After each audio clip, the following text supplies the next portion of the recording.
Yes, folks. Today I want to talk about Mark Latham, an Australian politician, and his maiden speech. Now, I can't play the entire speech because it's far too long, so I've taken 4 clips from it, and I've also put a link to the entire speech because it's well worth watching.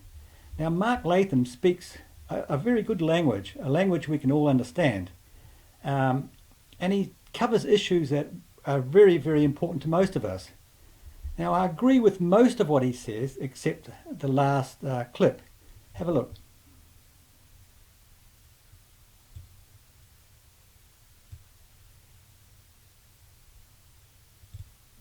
Yet still, among the leftist elites, among the social engineers and the cultural dietitians, sneering at our civilisation and its achievements has become their new pastime. They preach diversity, but practice a suffocating cultural conformity, wanting everyone to be just like them.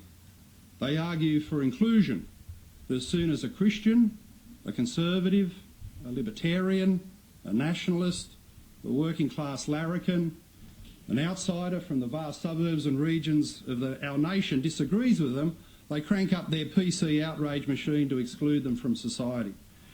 They are tolerant of everything except dissenting values and opinions. Meaning, of course, they're tolerant of nothing that matters, only themselves. Exactly. Yeah, they are not tolerant of anyone except themselves, these new fascists. This is the leftist curse through the ages. The recurring history of those who so badly crave control over others, they lose control over themselves. In their lust for authority, they lose their respect for the right of others. It's a bit like a scene from Orwell's Animal Farm. The Green Labour left has become the thing it originally opposed. Elitist would-be dictators taking away from working class communities the things that these battlers value. The right to speak their mind, to say they love their country and they want Australia Day to stay, to practice their Christianity openly and freely, to send their children to school without the garbage of safe schools, wear it purple days, headrest indoctrination, and the other crackpot theories making some New South Wales classrooms more like a Hare Krishna meeting than actual education. And when they go to work, the chance to do their job without being bombarded by employment quotas, unconscious bias training. Yes, unconscious bias training. My God, that is just brainwashing to the core. That's telling people that they are somehow inherently biased in some way. They're turning people into zombies, walking around questioning their own beliefs. It's incredible. And a long list of unspeakable taboo words, scary, scary stuff like guys and mums and dads. The new left are the new primitives of our time, junking the importance of evidence, of recorded history, of biological science, to pretend that all parts of our lives, especially race, gender and sexuality, can be fluid. That everything we know and feel around us is in fact socially constructed. That's what they say, socially constructed. Well, Mr. President, they're peddling fake news. It's fake news. We haven't been brainwashed by capitalist hegemony, as the postmodernists argue. People know and understand the things they see and feel in their lives. It's called evidence. Our personal characteristics and identities are fixed, not fluid. With few exceptions, people are born either male or female. Exactly. We shouldn't be confusing young people and risking their mental health by pushing gender fluidity upon them. We shouldn't be taking away from parents their essential role as the primary carers of their children in matters personal and sexual. Now, folks, this has nothing to do with your internet. Shouldn't be changing the purpose of our education system, transforming schools from places of skill and academic attainment into gender fluidity factories. Most of all, Mr. President, we shouldn't be losing sight of the interests of mainstream majority Australia. In the last national census, for instance, 1,300 Australians identified as transgender. But to listen to the political and media coverage of this issue, you'd have to think there were 13 million. Mr. President, everywhere I travel, parents and grandparents, workers and communities tell me how concerned they are about Australia's direction. They ask me, what's happened to our country? Where has this nonsense come from? And the answer is clear. The leftist project then and now is about control. Having, with the fall of the Berlin Wall, lost the struggle for economic control, the left got smarter. It shifted from the Cold War to a culture war. It moved from pursuing economic Marxism to pushing cultural Marxism. Exactly. Instead of trying to socialise the means of production, it's now trying to socialise the means of individual expression and belief, our language, our values, our behaviour. Instead of seeking revolution at the top of government, it's marched instead through our institutions, a tactic that's harder to combat. Yep, we're now in the long march through the institutions, folks. And if we don't take back the media, and take control of the media and education, we are buggered. Now just fast forward to the next clip. New South Wales needs freedom of speech laws even for its own MPs, and also new laws for the protection of religious freedom. Mr. President, as I'm sure you appreciate, many migrants came to Australia to escape religious persecution. Now they're saying the problems in their home country have followed them here. I'm not a Christian, but I recognise the vital contribution of Christianity to our civilisation. Its vast social and charitable work, its teaching of right and wrong in civil society. Mr. President, I stand with Israel Folau. In his own private time, away from his job playing football, he's a preacher at his community church, and naturally he quotes the Bible. Why wouldn't he? He quotes the Bible. He believes, as millions of people have believed for thousands of years, that sinners go to hell. As per his valid religious faith, he loves the sinner but condemns the sin. Yet for his beliefs, his Christianity, he's now not allowed to play rugby, to chase the pigskin around the park. How did our state and our nation ever come to this? Exactly. I was on Folau's list of sinners, more than once actually. I dread to look at how many times I was listed by the posting that he had on social media. But as I don't believe in hell, there's no way I could take offence. Those claiming outrage have fabricated their position solely for the purpose of censorship. This is not an argument about diversity. The Wallabies have no female players.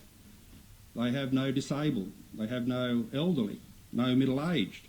They're selected from a tiny fraction of the young, fit, athletic male population. By excluding a committed Christian, they're making their game less inclusive.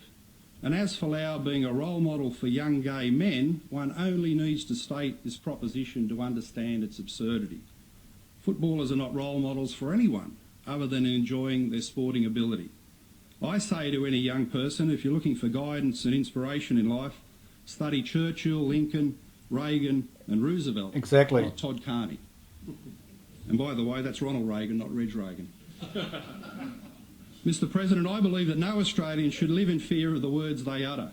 No Australian should be fearful of proclaiming four of the most glorious words of our civilisation. I am a Christian. No one should be sacked by their employer for statements of genuine belief and faith that have got nothing to do with their job. The Folau case exposes the new serfdom in the Australian workplace. Who would have ever thought it would come to this? The new serfdom in the Australian workplace. How big companies, the corporate PC elites, are wanting to control all aspects of their employees' lives. Exactly. Serfdom for sure, people. And I thought democracy and capitalism was all about liberating people, not enslaving them. How wrong I was. Okay, I'll go to the next clip. The Prime Minister's Department tested for evidence of unconscious bias in its 2017 beta study of workplace recruitment practices, but found that the only type of bias was against white men. Women, ethnic groups and Aborigines enjoyed favouritism in the workplace. This is the truth about Australia and the fair-mindedness of our people. Mr. President, identity politics is a zero-sum game. It uses employment quotas and other forms of institutionalised bias to favour one hand-picked identity grouping over another, regardless of personal need. This causes enormous resentment from those who miss out because they have the wrong skin colour, the wrong gender, the wrong sexuality, things they can do nothing about. Divisive identity politics, it subdivides our society, destroying its sense of common good. Exactly. Identity politics does nothing but divide nations, and the people that push it are the real bigots. Now in this clip, folks, I think this is where Latham gets it completely wrong. Let me say something about identity politics at the other end of the political spectrum. When Pauline Hanson approached me to run for One Nation, I insisted on all discriminatory clauses and policies being purged from the party's platform. When this happened, we were able to campaign as a pro-merit, anti-discrimination party in the New South Wales election. I'm particularly pleased that the party ran its first Islamic candidate, Emma Eros, in the seat of Hornsby. And Emma... So isn't Latham himself playing identity politics right there? Is with us today in the public gallery. In the social media storm that followed, some anti-Islamic fundamentalists told me they couldn't vote for us as long as a Muslim was representing One Nation. And I can quite understand them. Privately, I thought, so be it. I oppose discrimination in all its forms, whether it's the new anti-white racism of the left or the flawed belief of some that all Muslims are evil, inspired by the Quran to cut our throats when the caliphate is called. Islam, like all religions, is diverse. Yes, and no one is arguing that point. No one is saying all Muslims are radical. But Latham completely misses the point here, and that is this. Everywhere Muslims migrate to, violence increases. And this is where Fraser Anning is correct and Latham is wrong.